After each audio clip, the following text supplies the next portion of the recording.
हे परमपिता परमेश्वर, हे भक्तवत्सल प्रभु, हे संकट मोचन, कष्टों को हरने वाले दयालु देव, आज ज्येष्ठ मास के इस पवित्र मंगलवार के दिन हम सभी श्रद्धा, भक्ति और विश्वास के साथ आपकी शरण में उपस्थित हुए हैं। प्रिय भक्तजनों, आप सभी का स्वागत है, अभिनंदन है। हमारे YouTube चैनल पर आप सभी पर भगवान भोलेनाथ और माता पार्वती की कृपा सदैव बनी रहे। हे प्रभु, हमारे मन, वचन और कर्म से हुए सभी ज्ञात अज्ञात अपराधों को क्षमा करें और हमारे हृदय को शुद्ध, निर्मल और भक्तिमय बनाएं। आज हम जो ये पावन व्रत कथा सुनने जा रहे हैं, उसमें हमारी बुद्धि स्थिर रहे, मन एकाग्र रहे और हृदय में सच्ची श्रद्धा का संचार हो। हे संकट मोचन, जैसे आपने अपने भक्तों के सभी दुखों का नाश किया, वैसे ही हमारे जीवन के संकट, बाधाएं और कष्ट दूर करें। इस कथा के माध्यम से हमारे जीवन में सुख, शांति, समृद्धि और धर्म का प्रकाश फैले, हमारे परिवार में प्रेम और सद्भाव बना रहे। अब हम पूर्ण श्रद्धा और भक्ति के साथ ज्येष्ठ मास मंगलवार व्रत कथा का शुभारंभ करते हैं। श्री भगवान की जय, संकट मोचन की जय। एक समय की बात है, एक ब्राह्मण दंपत्ति प्रेम भाव से साथ साथ रहते थे, लेकिन उनकी कोई संतान ना होने के कारण दुखी रहते थे। ब्राह्मण हर मंगलवार के वन जाकर हनुमान जी की पूजा करने जाता था और संतान की कामना करता था।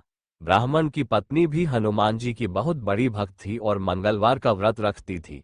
वह हमेशा मंगलवार के दिन हनुमान जी का भोग लगाकर ही भोजन करती थी। एक बार व्रत के दिन ब्राह्मणी भोजन नहीं बना पाए, जिससे हनुमान जी का भोग नहीं लग सका। तब उसने प्रण किया कि वह अगले मंगलवार को हनुमान जी को भोग लगाकर ही भोजन करेगी। वो 6 दिन तक भूखी प्यासी रखी और मंगलवार के दिन व्रत के दौरान बेहोश हो गई। ब्राह्मणी की निष्ठा और लगन को देखकर हनुमान जी बहुत प्रसन्न हुए और आशीर्वाद के रूप में एक संतान दी और कहा कि यह तुम्हारी बहुत सेवा करेगा।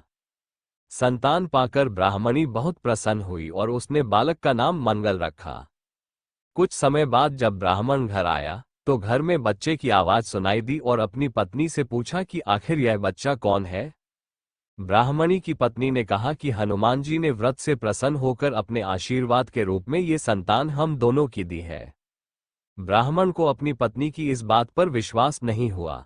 एक दिन जब ब्राह्मणी घर पर नहीं थी तो ब्राह्मण ने मौका देखकर बच्चे को कुएं में गिरा दिया। जब ब्राह्मणी घर लौटी तो उसने मंगल के बारे में पूछा। तभी पीछे से मंगल मुस्कुराकर आ गया और ब्राह्मण बच्चे को देखकर आश्चर्यचकित रह गया। रात को हनुमान जी ने ब्राह्मण को सपने में दर्शन दिए और बताया कि यह संतान तुम्हारी है। ब्राह्मण सत्य जानकर बहुत खुश हुआ। इसके बाद ब्राह्मण दंपत्ति प्रत्येक मंगलवार को व्रत रखने लगे। शास्त्रों के अनुसार जो भी मनुष्य मंगलवार व्रत और कथा पढ़ता या सुनता है, उसे हनुमान जी की विशेष कृपा प्राप्ति होती है। उसके सभी कष्ट दूर होते हैं और हनुमान जी की दया के पात्र बनते हैं, और समाज का कोई मनुष्य उसे दोष भी नहीं दे सकेगा। मंगलवार व्रत में सोने जाने वाली सुनंदा की कथा। व्यास जी ने कहा, एक बार नैमिषारण्य तीर्थ में 80,000 मुनि एकत्र होकर पुराणों के ज्ञाता श्री सूत जी से पूछने लगे, हे महामुने, आपने हमें अनेक पुराणों की कथाएं सुनाई है। अब कृपा करके हमें ऐसा व्रत और कथा बताएं जिसके करने से संतान की प्राप्ति हो तथा मनुष्यों को रोग, शोक, अग्नि, सर्व दुख आदि का भय दूर हो, क्योंकि कलयुग में सभी जीवों की आयु बहुत कम है। फिर इस पर उन्हें रोग, चिंता के कष्ट लगे रहेंगे तो फिर वह श्री हरि के चरणों में अपना ध्यान कैसे लगा सकेंगे। श्री सूत जी बोले, हे मुनियों, आपने लोक कल्याण के लिए बहुत ही उत्तम बात पूछी है। एक बार युधिष्ठिर ने भगवान श्री कृष्ण से लोक कल्याण के लिए यही प्रश्न किया था। भगवान श्री कृष्ण और युधिष्ठिर का संवाद तुम्हारे सामने कहता हूं, ध्यान देकर सुनो। एक समय पांडवों की सभा में श्री कृष्ण जी बैठे हुए थे।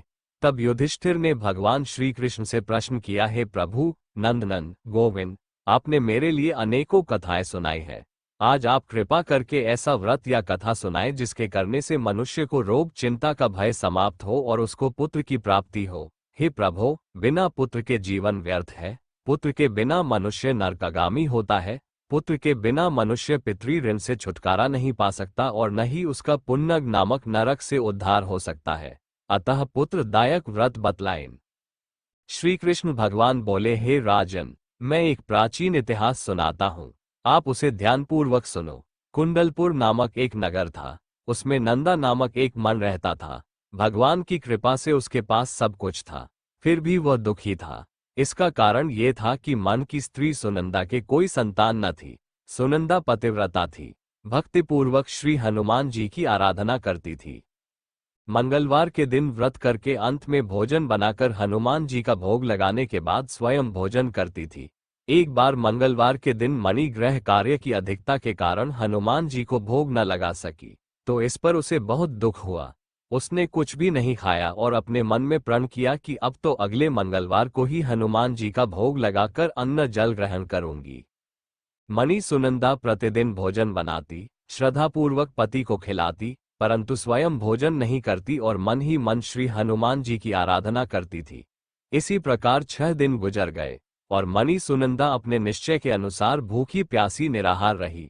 अगले मंगलवार को मणि सुनंदा प्रातः काल ही बेहोश होकर गिर पड़ी। मणि सुनंदा की इस असीम भक्ति के प्रभाव से श्री हनुमान जी बहुत प्रसन्न हुए और प्रकट होकर बोले, सुनंदा, मैं तेरी भक्ति से बहुत प्रसन्न हूँ, तू उठ और वर मांग। सुनंदा अपने आराध्य देव श्री हनुमान जी को देखकर आनंद की अधिकता से वल हो श्री हनुमान जी के चरणों में गिरकर बोली, हे प्रभु, मेरी कोई संतान नहीं है, कृपा करके मुझे संतान प्राप्ति का आशीर्वाद दे, आपकी अति कृपा होगी। श्री महावीर जी बोले, तेरी इच्छा पूर्ण होगी, तेरे एक कन्या पैदा होगी, उसके अष्टांग प्रतिदिन सोना दिया करेंगे। इस प्रकार कहकर श्री महावीर जी अंतर्ध्यान हो गए। मणि सुनंदा बहुत हर्षित हुई और सभी समाचार अपने पति से कहा। मन देव कन्या का वरदान सुनकर कुछ दुखी हुए, परंतु सोना मिलने की बात सुनी तो बहुत प्रसन्न हुए। विचार किया कि ऐसी कन्या के साथ मेरी निर्धनता भी समाप्त हो जाएगी। श्री हनुमान जी की कृपा से वह मणि गर्भवती हुई और 10वें महीने में उसे बहुत ही सुंदर पुत्री प्राप्त हुई। ये बच्ची अपने पिता के घर में ठीक उसी तरह से बढ़ने लगी जिस प्रकार शुक्ल पक्ष का चंद्रमा बधता है।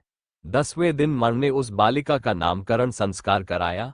उसके कुल पुरोहित ने उस बालिका का नाम रत्नावली रखा, क्योंकि यह कन्या सोना प्रदान किया करती थी।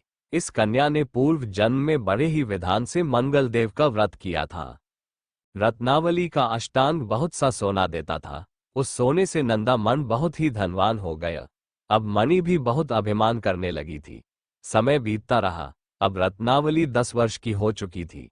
एक दिन जब नंदा मन प्रसन्नचित था, तब सुनंदा ने अपने पति से कहा, मेरी पुत्री रत्नावली विवाह के योग्य हो गई है, अतः आप कोई सुंदर तथा योग्य वर देखकर इसका विवाह कर दें। यह सुन मन बोला, अभी तो रत्नावली बहुत छोटी है। तब ब्राह्मणी बोली, शास्त्रों की आज्ञा है कि कन्या 8वें वर्ष में गौरी, 9 वर्ष में राहिनी, 10वें वर्ष में कन्या, इसके पश्चात रजस्वला हो जाती है। गौरी के दान से पाताल लोक की प्राप्ति होती है, राहिनी के दान से बैकुंठ लोक की प्राप्ति होती है, कन्या के दान से इंद्रलोक में सुखों की प्राप्ति होती है। अगर हे पतिदेव, रजस्वला का दान किया जाता है तो घोर नरक की प्राप्ति होती है। इस पर मन बोला, अभी तो रत्नावली मात्र 10 ही वर्ष की है और मैंने तो 16-16 साल की कन्याओं के विवाह कराए हैं, अभी जल्दी क्या है। तब मणि सुनंदा बोली, आपको तो लोभ अधिक हो गया लगता है। शास्त्रों में कहा गया है कि माता पिता और बड़ा भाई रजस्वला कन्या को देखते हैं तो वह अवश्य ही नरकागामी होते हैं। तब मन बोला, अच्छी बात है, कल मैं अवश्य ही योग्य वर की तलाश में अपना दूत भेजूंगा।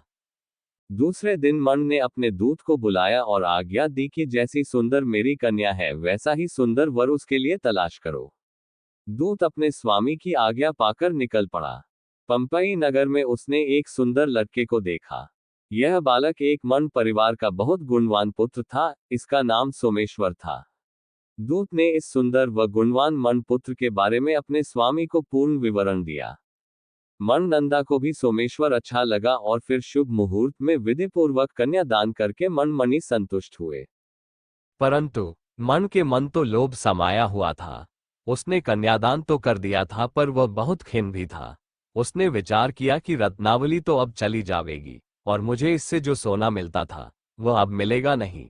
मेरे पास जो धन था कुछ तो इसके विवाह में खर्च हो गया और जो शेष बचा है वह भी कुछ दिनों पश्चात समाप्त हो जाएगा। मैंने तो इसका विवाह करके बहुत बड़ी भूल कर दी है। अब कोई ऐसा उपाय हो कि रत्नावली मेरे घर में ही बनी रहे, अपनी ससुराल ना जावे। लोभ रूपी राक्षस मन के मस्तिष्क पर छाता जा रहा था। रात भर अपनी या पर बेचैनी से करवटें बदलते बदलते उसने एक बहुत ही क्रूर निर्णय लिया। उसने विचार किया कि जब रत्नावली को लेकर उसका पति सोमेश्वर अपने घर के लिए जाएगा तो वह मार्ग में छिपकर सोमेश्वर का वध कर देगा और अपनी लड़की को अपने घर ले आवेगा, जिससे नियमित रूप से उसे सोना भी मिलता रहेगा और समाज का कोई मनुष्य उसे दोष भी नहीं दे सकेगा। प्रातःकाल हुआ तो नंदा और सुनंदा ने अपने जमाई तथा लड़की को बहुत सारा धन देकर विदा किया। सोमेश्वर अपनी पत्नी रत्नावली को लेकर ससुराल से अपने घर की तरफ चल दिया। मन नंदा महालोभ के वशीभूत हो अपनी मति खो चुका था। पाप पुण्य को उसे विचार न रहा था। अपने भयानक व क्रूर निर्णय को कार्यरूप देने के लिए उसने अपने दूत को मार्ग में अपने जमाई का वध करने के लिए भेज दिया था, ताकि रत्नावली से प्राप्त होने वाला सोना उसे हमेशा मिलता रहे और वो कभी निर्धन न हो। मन के दूत ने अपने स्वामी की आज्ञा का पालन करते हुए उसके जमाई सोमेश्वर का मार्ग में ही वध कर दिया। समाचार प्राप्त कर मन नंदा मार्ग में पहुंचा और रुदन करती अपनी पुत्री रत्नावली से बोला, हे पुत्री, मार्ग में लुटेरों ने तेरे पति का वध कर दिया है। भगवान की इच्छा के आगे किसी का कोई वश नहीं चलता है। अब तू घर चल, वहां पर ही रहकर शेष जीवन व्यतीत करना। जो भाग्य में लिखा है वही होगा। अपने पति की अकाल मृत्यु से रत्नावली बहुत दुखी हुई। करुण क्रंदन व रुदन करते हुए अपने पिता से बोली, हे पिताजी, इस संसार में जिस स्त्री का पति नहीं है उसका जीना व्यर्थ है। मैं अपने पति के साथ ही अपने शरीर को जला दूंगी और सती होकर अपने इस जन्म को, माता पिता के नाम को तथा सास ससुर के यश को सार्थक करूंगी। मन नंदा अपनी पुत्री रत्नावली के वचनों को सुनकर बहुत दुखी हुआ। विचार करने लगा, मैंने व्यर्थ ही जमाई वध का पाप अपने सिर लिया। रत्नावली तो उसके पीछे अपने प्राण तक देने को तैयार है। मेरा तो दोनों तरफ से मरण हो गया। धन तो अब मिलेगा नहीं। जमाई वध के पाप के फलस्वरूप यम यातना भी भुगतनी पड़ेगी। ये सोचकर वो बहुत खिन्न हुआ। सोमेश्वर की चिता बनाई गई। रत्नावली सती होने की इच्छा से अपने पति का सिर अपनी गोद में रखकर चिता में बैठ गई। जैसे ही सोमेश्वर की चिता को अग्नि लगाई गई, वैसे ही प्रसन्न हो मंगलदेव वहां प्रकट हुए और बोले, हे रत्नावली, मैं तेरी पति भक्ति से बहुत प्रसन्न हूं, तू वर मांग। रत्नावली ने अपने पति का जीवनदान मांगा। तब मंगल देव बोले, रत्नावली, तेरा पति अजर अमर है, यह महाविद्वान भी होगा, और इसके अतिरिक्त तेरी जो इच्छा हो वर मांग।